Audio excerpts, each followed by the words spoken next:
Lawrence gang ने बाबा सिद्दीकी हत्याकांड की जिम्मेदारी ले ली है। अब साफ है कि लॉरेंस बिश्नोई भाईजान के करीबियों की जान का भी दुश्मन बना हुआ है। तीनों शूटर्स की पहचान हो चुकी है। दावा है गिरफ्तार शूटर्स लॉरेंस बिश्नोई गैंग से ताल्लुक रखते हैं। 1.5 से 2 महीने पहले ही उन्होंने बाबा सिद्दीकी के घर की रेकी की थी और अब जेल में बंद लॉरेंस बिश्नोई के इशारे पर हत्याकांड को अंजाम दिया।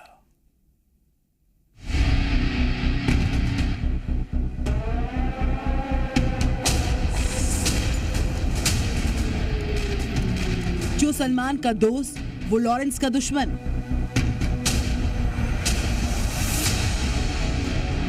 बाबा सिद्दीकी के कातिल सलमान के दुश्मन।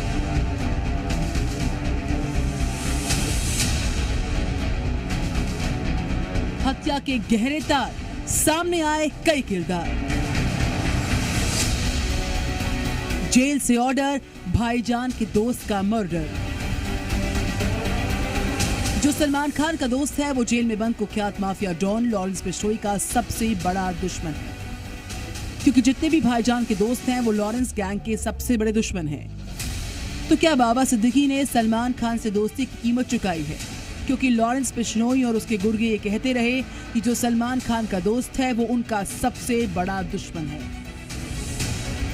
क्योंकि जिस तरह से हत्याकांड में शूटर्स के नाम और उनके मर्डर करने का तरीका दिख रहा है उससे शक की सुई लॉरेंस गैंग पर जा रही है। इनमें से एक शूटर का नाम गुरमेल सिंह है जो हरियाणा का रहने वाला है। वहीं दूसरा शूटर धर्मराज कश्यप यूपी से है।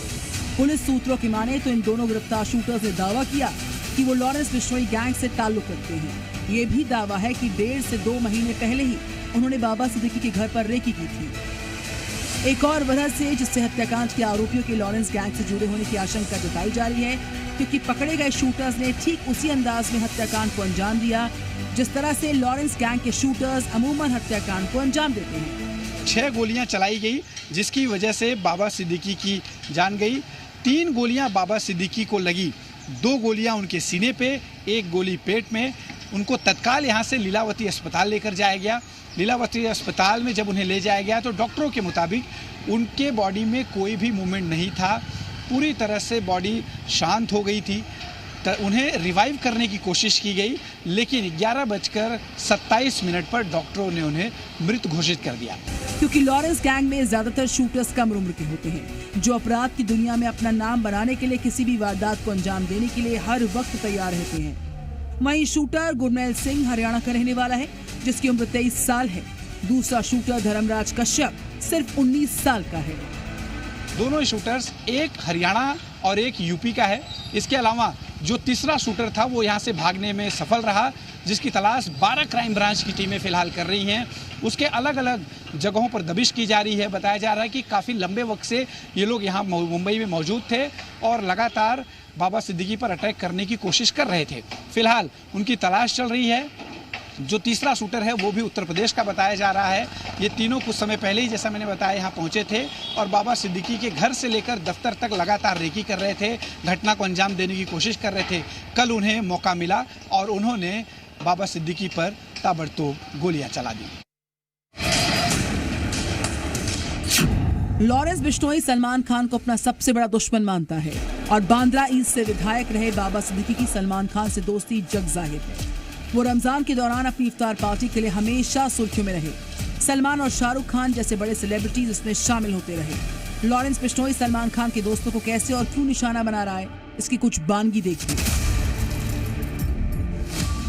9 अगस्त को मशहूर पंजाबी सिंगर एपी ढिल्लों का बॉलीवुड स्टार सलमान खान के साथ गाना ओल्ड मनी रिलीज हुआ, लेकिन जेल में बंद माफिया डॉन लॉरेंस बिश्नोई को यह रास नहीं आया। उसने कनाडा में पंजाबी सिंगर के घर पर गोलियां चलवा दी।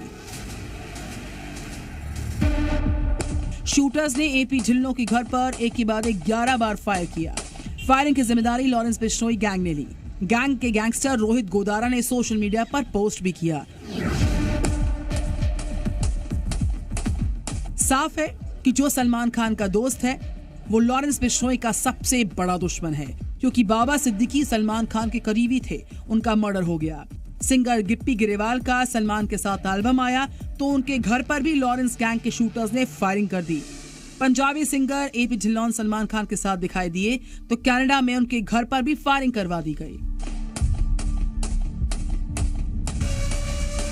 बाबा सिद्दीकी मर्डर केस में लॉरेंस गैंग का नाम सामने आने के बाद एक्टर सलमान खान की बांद्रा स्थित गैलेक्सी अपार्टमेंट के बाहर सिक्योरिटी बढ़ा दी गई है। घर के बाहर किसी को भी रुकने की अनुमति नहीं है। कहा यह भी जा रहा है कि सलमान खान के करीबी होने के नाते बाबा सिद्दीकी पर लॉरेंस बिश्नोई ने एक कातिलाना हमला कराया हुआ हो सकता है, चूंकि एक तरह से मैसेज देने की कोशिश लॉरेंस बिश्नोई की तरफ से सलमान खान को की गई होगी। यही वजह है कि सलमान खान के घर के बाहर सुरक्षा बढ़ा दी गई है ताकि किसी भी प्रकार की कोई गड़बड़ी ना हो। आपको बता दें कि कुछ महीने पहले ही लॉरेंस बिश्नोई के शूटर्स ने सलमान खान के घर पर फायरिंग की थी। उसके बाद से सलमान खान की सुरक्षा बढ़ाई गई थी और अब उनके खास दोस्त बेहद करीबी बाबा सिद्दीकी पर हुए इस कातिलाना हमले के बाद उनके घर की सुरक्षा एक बार और ज़्यादा पुख्ता कर दी गई है। और अब लॉरेंस बिश्नोई के इसमें कितना इन्वॉल्वमेंट है इस पूरे मामले में, इसकी जांच की जा रही है। लॉरेंस बिश्नोई ने 14 अप्रैल को सलमान खान के घर पर फायरिंग करवाई थी। गोली चलने की तस्वीरें सोशल मीडिया पर बहुत वायरल हुई।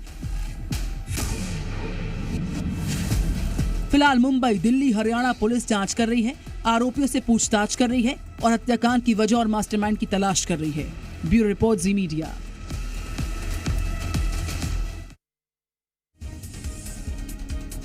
6 साल की उम्र में पिता का हाथ थामे एक शख्स बिहार के एक छोटे से गांव से मुंबई पहुंचता है और मुंबई का होकर रह जाता है।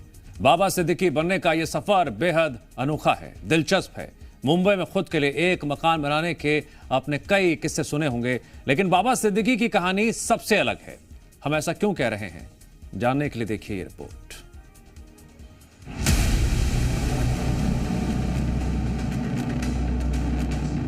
बिहार के मांझा से मुंबई तक का सफर, सुनील दत्त से संपर्क, खुल गई किस्मत। मुंबई ने दिया मौका, बन गए सिद्दीकी बाबा। सत्या फिल्म का एक मशहूर डायलॉग है, मुंबई सबको मौका देती है, मौका सभी को मिलता है। एक ऐसा ही मौका बिहार से आए एक शख्स को मिला जिसने पूरे मुंबई में अपनी पहचान बनाई और बन गए बाबा सिद्दीकी। 6 साल की उम्र में बिहार के गोपालगंज की मांझा से मुंबई आने वाले बाबा सिद्दीकी अब जब विदा हुए तो पूरा मुंबई खामोश है। बाबा सिद्दीकी की हैसियत का अंदाजा आप इस बात से लगा सकते हैं कि उनकी मौत पर नेताओं से लेकर अभिनेता तक सभी ने शोक जताया है। लेकिन कैसे बिहार से आए इस शख्स ने मायानगरी में अपनी पहचान बनाई, पहले ये जान लेते हैं। बाबा सिद्दीकी 6 साल की उम्र में अपने पिता के साथ मुंबई आए थे। बाबा के पिता मुंबई में घड़ी बनाने का काम करते थे। बाबा की शुरुआती पढ़ाई लिखाई मुंबई में हुई। उन्होंने MMK कॉलेज से ग्रेजुएशन की पढ़ाई की। इस दौरान बाबा छात्र राजनीति में सक्रिय हो गए। बाबा सिद्दीकी शुरू से ही कांग्रेस से जुड़े रहे, लेकिन सुनील दत्त से मिलने के बाद उनकी किस्मत बदल गई। कहा जाता है कि पहली बार टिकट देने और दिलाने में सुनील दत्त ने बड़ा रोल निभाया था। सुनील दत्त के कहने पर ही विलासराव देशमुख ने बाबा को टिकट दिलवाया था। ऐसे में बाबा की लॉटरी लग गई। बांद्रा से टिकट मिलने के बाद बाबा ने अपने सारे घोड़े खोल दिए। साल 1999 में बाबा को जीत मिली और वो पहली बार विधायक चुने गए। बाबा इसके बाद लगातार 3 बार विधायक बने। उन्हें महाराष्ट्र सरकार में भी मंत्री बनाया गया। बाबा सिद्दीकी बांद्रा से विधायक थे और बांद्रा मुंबई का बेहद पॉश इलाका है और यहाँ कई सारे फिल्म सितारे रहते हैं। विधायक और फिर मंत्री बनने के बाद बाबा की साख में इजाफा हुआ। उनके घर बड़े बड़े सुपरस्टार्स आने लग गए। बाबा सिद्दीकी हर साल रमजान में इफ्तारी देने लगे, जिसमें शाहरुख खान, सलमान जैसे सुपरस्टार्स के आने की खबरें मीडिया में सुर्खियां बनी। बाबा सिद्दीकी ही वो शख्स हैं जिसने शाहरुख और सलमान की दोस्ती करवाई थी। यही कारण है कि उनकी इफ्तार पार्टी बॉलीवुड के सबसे बड़े ग्रैंड पार्टीज में रहती थी, जहां फिल्म से लेकर राजनीतिक जगत के कई सितारे जुटते रहे हैं। लेकिन ये सब एक दिन में नहीं हुआ है। बाबा सिद्दीकी को ये मुकाम हासिल करने में बरसों लग गए, लेकिन इसकी शुरुआत उनके कांग्रेस नेता सुनील दत्त से मुलाकात के बाद हुई। फिलहाल बाबा सिद्दीकी के पास 25 करोड़ से ज्यादा की संपत्ति थी। ये जानकारी उन्होंने अपने चुनाव से जुड़े एफिडेविट में दी थी। साल 2014 में बाबा आखिरी बार चुनाव लड़े थे। 2019 में उनके बेटे जीशान ने बताया कि उनके पास 8 करोड़ की संपत्ति है। बाबा सिद्दीकी अब इस दुनिया में नहीं रहे, लेकिन उन्होंने मुंबई में जीरो से शुरुआत की और अपने लिए एक बड़ा मुकाम हासिल किया। ब्यूरो रिपोर्ट, जी न्यूज़। आज से ठीक 31 साल पहले 1993 में मुंबई सीरियल ब्लास्ट से दहल उठी थी। 2 घंटे 10 मिनट के अंदर एक के बाद एक 12 धमाके हुए थे। इन धमाकों में 257 लोग मारे गए, 1300 से ज्यादा लोग जख्मी हुए थे। यह उस वक्त दुनिया का सबसे बड़ा आतंकी हमला था। देश में पहली बार विस्फोटकों के इतने बड़े मात्रा में आरडीएक्स का इस्तेमाल हुआ था। लेकिन अब एक बार फिर मुंबई में अंडरवर्ल्ड का खौफ दिखने लगा है। लेकिन इस बार डी कंपनी नहीं, बल्कि पंजाब हरियाणा गिरोह के टारगेट में माया नगरी है।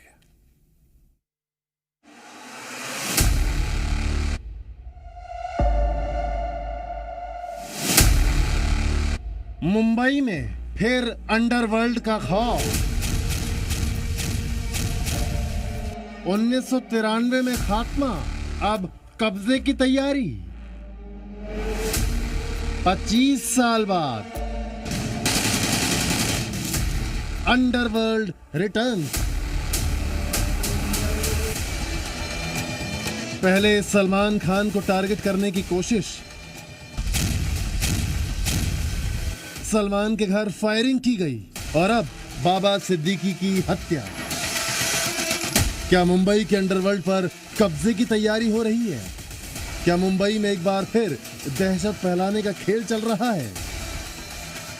जिस मुंबई पर डॉन और माफिया दाऊद इब्राहिम की डी कंपनी का दबदबा चलता था, क्या वहां अब पंजाब और हरियाणा के गैंगस्टर्स कब्जा करना चाहते हैं? क्या मुंबई में अंडरवर्ल्ड फिर लौट आया है? क्या बाबा सिद्दीकी के मर्डर के बाद अब टारगेट पर सलमान खान है? क्या लॉरेंस बिश्नोई गैंग का दबदबा इतना बढ़ गया है कि वो मुंबई शहर में शूटर बेचकर ताबड़तोड़ फायरिंग कर किसी की हत्या करवा सकता है? क्योंकि सूत्रों के मुताबिक गिरफ्तार 2 शूटरों ने अपने आप को लॉरेंस बिश्नोई गैंग से जुड़ा हुआ बताया है। हालांकि मुंबई पुलिस उनके इस दावे की पड़ताल कर रही है। मुंबई में दाऊद इब्राहिम की डी कंपनी और पंजाब हरियाणा के गैंगस्टर्स आमने सामने हैं। खास बात यह है कि दोनों गुटों पर पाकिस्तानी खुफिया एजेंसी ISI का हाथ है और दोनों गिरोह के सरगना विदेश में बैठे हुए हैं। यहाँ पर आपको तस्वीरें आप साफ तौर पे देखिए, जो निशान बनाए गए हैं बाकायदा 1, 2, 3, 4, 5, 6 यानी 6 सेल्स मिले थे गोलियों के, इसलिए इन जगहों पर बाकायदा निशान बनाकर रखा गया है। यहीं पर खड़ी थी बाबा सिद्दीकी की कार। बाबा सिद्दीकी अपने दफ्तर से, ये जो आप रोड देख रहे हैं, इसी रोड से जहाँ पे उनका दफ्तर है, वहाँ से होते हुए बाबा सिद्दीकी यहाँ पहुँचे अपने सुरक्षा कर्मियों के साथ। यहाँ पर गाड़ी खोलकर उनका जो ड्राइवर जो है दरवाज़ा खोलकर खड़ा हुआ था। बाबा सिद्दीकी अपनी कार में बैठने ही वाले थे कि रोड के दूसरे हिस्से में, इस तरफ मैं दिखाना चाहता हूं, देखिए यहाँ पर ऑटो से वो शूटर्स भी पहुंचे थे। यहीं पर वो घात लगा के इंतजार कर रहे थे। पहले वो ऑफिस के पास गए, जहां पर वो बाबा सिद्दीकी को फॉलो करते हुए यहाँ तक पहुंचे और यहाँ पर इंतजार कर रहे थे कि अपने मौके का जब वो बाबा सिद्दीकी पर फायरिंग कर सकें। ये जो जगह है, यहाँ पर स्ट्रीट लाइट, मैं आपको तस्वीर दिखाता हूँ। देखिए स्ट्रीट लाइट जो यहाँ पर लगाई गई है, ये बिल्कुल बंद थी। पेड़ यहाँ ज़्यादा होने की वजह से जो बिल्डिंगों की भी लाइट थी, उसका उजाला यहाँ पर नहीं आ रहा था। यहाँ पे बहुत ज़्यादा अंधेरा था और इसी का फ़ायदा उठाया शूटर्स ने। वो सीधा यहाँ पर खड़े हुए और यहाँ पर मौजूद बाबा सिद्दीकी पर लगातार गोलियाँ चलाना शुरू किया। 6 गोलियाँ चलाई गई, जिसकी वजह से बाबा सिद्दीकी की जान गई। लेकिन सवाल ये है कि आखिर सभी के निशाने पर मुंबई क्यों है? दरअसल मुंबई को अंडरवर्ल्ड अपनी सबसे बड़ी उगाही की राजधानी मानता है, क्योंकि मुंबई में फिल्म इंडस्ट्री से लेकर मशहूर बिजनेसमैन के साथ बड़े बड़े धंधे करने वाले लोग यहीं मौजूद हैं। किसी समय में दाऊद इब्राहिम ने अपनी डी कंपनी से इन लोगों से प्रोटेक्शन मनी के तौर पर उगाही करनी शुरू की थी। यही हो जनरल, मेरी ना हाँ में नहीं बदलने। आप बात नहीं समझ रहे हैं। तुम नहीं समझ रहे। डरा के दुकान खड़ी की है जनरल भाई। डर जाऊंगा तो बंद हो जाएगी।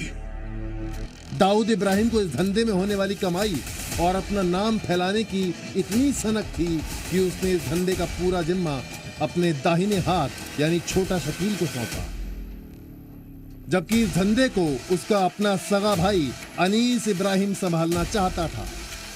इस देश को आने वाले वक्त में सिर्फ दो ताकतें चलाएंगी, एक पॉलिटिकल, दूसरा कॉर्पोरेट।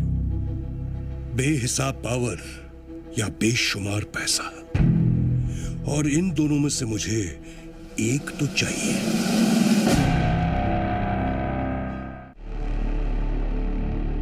दरअसल दाऊद को डर था कि अनीस इब्राहिम इस धंधे से होने वाली पूरी कमाई उसे नहीं देगा, और भाई होने के नाते वो उसे कुछ कह भी नहीं पाएगा।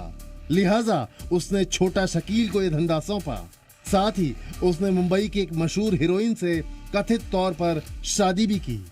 उसकी होने वाली पार्टियों में फिल्मी जगत के बड़े बड़े सितारे मौजूद रहते थे। मुंबई से होने वाली कमाई और चमक धमक को देखते हुए पंजाब और हरियाणा के विदेशों में रह रहे गैंगस्टरों ने मुंबई अंडरवर्ल्ड पर कब्जा करने का प्लान बनाया। इसके तहत उन्होंने मुंबई के मशहूर लोगों को धमकी देनी शुरू की, जिससे उनके नाम का डंका धीरे धीरे अंडरवर्ल्ड में फैलने लगे। विदेश में बैठे इन गैंगस्टर्स को लगता था कि उनका नाम पूरी तरह से मुंबई में नहीं फैल रहा है, इसीलिए साजिश के तहत उन्होंने मशहूर लोगों पर अब गोली चलवानी शुरू की। सलमान खान के घर पर गोली चलाने वालों के तार पंजाब हरियाणा के गिरोह से जुड़ रहे हैं। इन गिरोहों का ऐसा करने के पीछे मैसेज ये है कि अब माया नगरी में अंडरवर्ल्ड का खौफ खत्म हो गया है। जिस प्रकार पुलिस के जो इन्वेस्टिगेशन में कुछ प्राथमिक तथ्य आए हैं, उस तथ्य के आधार पर एक बात साबित होती है कि एक बड़ी साजिश से उनकी हत्या की गई है। जो आज मैंने देखा तो उससे पता चला कि उनको इस हत्या के पहले कुछ चंद दिन उनको धमकियां दी गई थी। विदेश में बैठे इन गैंगस्टर्स को लगता है कि मुंबई उनके लिए कमाई का अच्छा जरिया है। मुंबई में अंडरवर्ल्ड के एक बार फिर पनपने से पुलिस और महाराष्ट्र सरकार पर दबाव होगा, क्योंकि 1993 के बाद से मुंबई पुलिस ने 5 बड़े बदलाव किए। अंडरवर्ल्ड के खात्मे के लिए मकोका कानून बना, एनकाउंटर शुरू हुए। इस दौरान एनकाउंटर स्पेशलिस्ट दया नायक, विजय सालस्कर, प्रदीप शर्मा, सचिन वाजे जैसे अफसर उभरे और पुलिस को लेकर विश्वास बढ़ा। पुलिस ने खुफिया सिस्टम में बदलाव करते हुए कम्युनिकेशन सिस्टम को मजबूत किया। कुछ ही पल में विदेशों में बैठे माफियाओं की योजना का पता चलने लगा। अंडरवर्ल्ड को मदद करने वाले लोग नजर में आने लगे। उगाही पर रोक लगी, सरहदी इलाकों में सुरक्षा बढ़ी और जाली पासपोर्ट पर भी सख्ती हुई। लेकिन अब जो हालात बने हैं उस पर महाराष्ट्र सरकार और पुलिस को अलग तरीके से सोचने की जरूरत है। बाबा सिद्दीकी की हत्या के पीछे बड़ी साजिश की आशंका है और मुंबई में अंडरवर्ल्ड के सफाई के लिए कड़े कदम उठाने की जरूरत है। कहीं ऐसा ना हो कि अंडरवर्ल्ड एक बार फिर मुंबई को अपने खौफ के जद में ले ले। दिल्ली से प्रमोद शर्मा के साथ मुंबई से अश्विन पांडे, ब्यूरो रिपोर्ट, जी मीडिया।